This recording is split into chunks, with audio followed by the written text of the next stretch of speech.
EPF அக்கௌண்ட்லேருந்து first home buyers பணத்தை withdraw பண்ணுறதுக்கு எந்த மாதிரியான டாக்குமெண்ட்ஸ் ப்ரிப்பேர் பண்ணணும் அப்படின்றத பற்றி தான் இப்போ நம்ம பார்க்க போகிறோம்.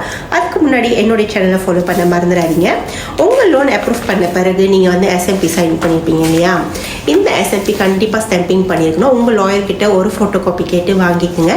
இதில் முக்கியமாக நீங்கள் செய்ய வேண்டியது என்னன்னு பார்த்தீங்கன்னாக்கா, ஒரு சாப், அதாவது சர்டிஃபைட் த்ரூ காப்பி அப்படின்னு சொல்லிட்டு ஒரு சாப் வந்து இந்த ஃபோட்டோ காப்பியில் கண்டிப்பாக இருக்கணும். ஏன்னா இது உங்களோட ஒரிஜினல் கிடையாது. இரண்டாவது, உங்கள் வீட்டோட கிராண்ட். ஒருவேளை உங்ககிட்ட உங்கள் வீட்டோட கிராண்ட் இல்லை அப்படின்னா பிரச்சனை இல்லை, உங்கள் லாயர்கிட்ட கேளுங்க, அவங்க கொடுப்பாங்க. அதுலேயுமே பார்த்தீங்கன்னா ஒரு சாப் இருக்கணும். சாலினா டி அக்வைசா அப்படின்னு சொல்லிட்டு இங்கேயும் ஒரு சாப் வந்து அவங்க கொடுப்பாங்க. மூன்றாவது, உங்களோட வீட்டோட லோன் அக்ரிமெண்ட்.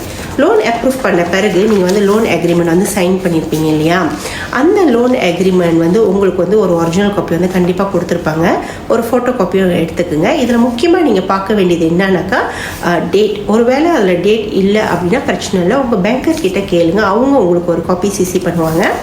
இது எல்லாத்தையும் எடுத்துகிட்டு நீங்கள் என்ன பண்ணணும்னா, உங்களோட நியரஸ்ட் கேடபிள்யூஎஸ்பி ஆஃபீஸில் போயிட்டு ஒரிஜினல் ஐசி கொடுத்தீங்கன்னா அவங்க எல்லாத்தையும் செக் பண்ணிவிட்டு இந்த ஃபார்மையும் நீங்கள் சப்மிட் பண்ணோம்.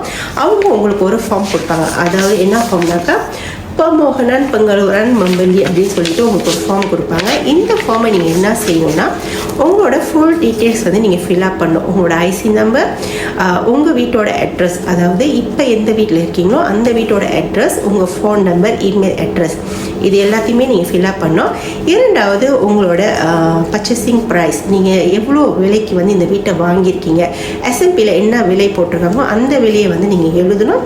எஸ்எம்பியில் உள்ள டேட்டும் நீங்கள் எழுதணும். மூன்றாவது, பேங்க். எந்த பேங்க்கில் உங்கள் லோனை அப்ரூவ் பண்ணாங்கன்னு சொல்லி அந்த பேங்க்கோட பேரும் நீங்கள் எழுதணும்.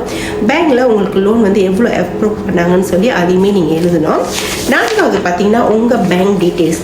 இந்த பணம் எந்த பேங்க்கு கிரெடிட் பண்ணணும்னு சொல்லிட்டு உங்கள் பேங்க் டீட்டெயில்ஸ் வந்து நீங்கள் எழுதணும்.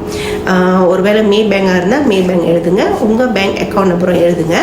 இது எல்லாமே எழுதி முடித்த பிறகு நீங்கள் என்ன பண்ணணுன்னாக்கா, திரும்பவும் கவுண்டருக்கு போயிட்டு இந்த டாக்குமெண்ட்ஸை வந்து சப்மிட் பண்ணணும். சப்மிட் பண்ண பிறகு அவங்க வெரிஃபை பண்ணி முடிச்சுட்டு உங்களோட விட்ரோவல் வந்து அவங்க அப்ரூவ் பண்ணுவாங்க. அப்ரூவ் பண்ண பிறகு இது எத்தனை நாள் ஒர்க்கிங் டேஸ் அப்படின்னு பார்த்தீங்கன்னா, ஒரு 15 ஒர்க்கிங் டேஸ் வந்து எடுக்கும்.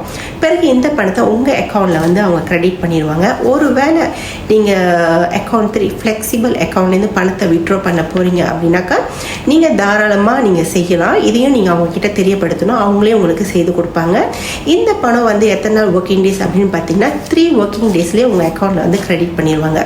இந்த மாதிரியான டாக்குமெண்ட்ஸை வந்து நீங்கள் ப்ரிப்பேர் பண்ணி வைத்துட்டு பிறகு நீங்கள் போய் உங்கள் பணத்தை நீங்கள் வந்து விட்ரா பண்ணிங்கனாக்கா ரொம்பவே சுலபமாக இருக்கும்.